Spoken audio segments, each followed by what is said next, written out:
Hey everyone, welcome back to Code of the Row. In this video, I'm going to be showing you how to make a projectile trajectory path that's going to show you where your ball is going to be going when you throw it. So let's go ahead and get started.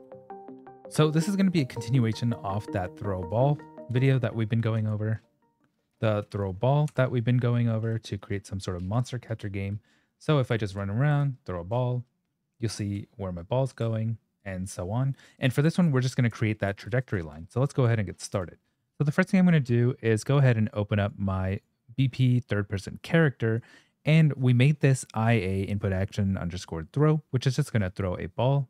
And I disabled my camera movements when I hold that ball button just to show you how the legs can move while doing that. And after this attach actor to component, I want to start a function that's going to constantly show us a highlight. So what I'm going to connect it to is I'm going to just do a set timer by function name. And I'm going to call this something like update trajectory. And I'll make sure that the time is something set to 1 so that it'll update every 1 second. And I'll make sure that looping is on so that it'll constantly update even as I move my character around.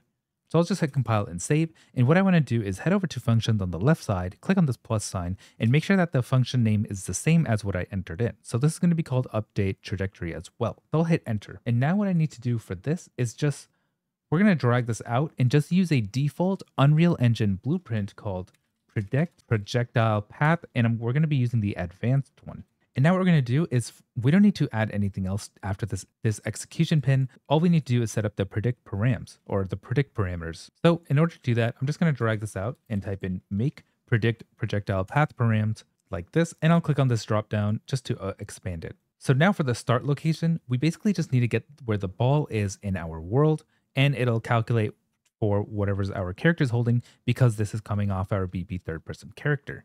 So I'm just going to drag in that held ball BP character that we set up and get world location. And even if you didn't follow the old tutorial about how to throw a ball or an object, you can actually just do this with whatever object that is going to be in your character's hand. And it's a very simple setup and you can do it the same way that I'm doing it here. So now we need to get the launch velocity, and the one that will be launching it is going to be my mesh or my character. So in this case, I'm just going to drag out my mesh. And in this case, I'm going to be getting my right vector. For some people, it might be your forward vector, but this is all dependent on the orientation of your character.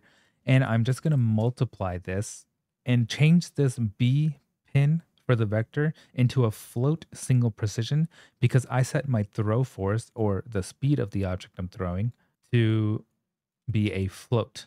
And I'll just connect this pin into the launch velocity. And now what I'm going to do is set a max simulation or max sim time of 10. Make sure trace with collision is checked. Make sure trace with channel is checked. And I'll just leave trace channel as world static. Actors to ignore, I just want to do self. So I'm just going to make an array here and just get a reference to myself. I'll move this up a little bit. And now I just want to do a draw debug time for the duration. And I'll do something like draw debug time will be 3 in this case, just to test it out. And after that's set, all I need to do is just hit compile and save, go back to my event graph. And after we actually do our throw, so we did a throw and then on completed is when we release and add the impulse. After this, I want to stop the event or the function because I don't want it to constantly show a debug line even if there's no ball in my hand. I only want it for the duration of the ball. So we're going to do a clear timer by function name. And I'm just going to copy paste this function name down here. And I'll hit compile and save. And when I head over to my third person map and hit play, now I will hold my ball. And you'll see that every second or whatever timer we set it to, it's going to be showing this projectile path on where my character will go.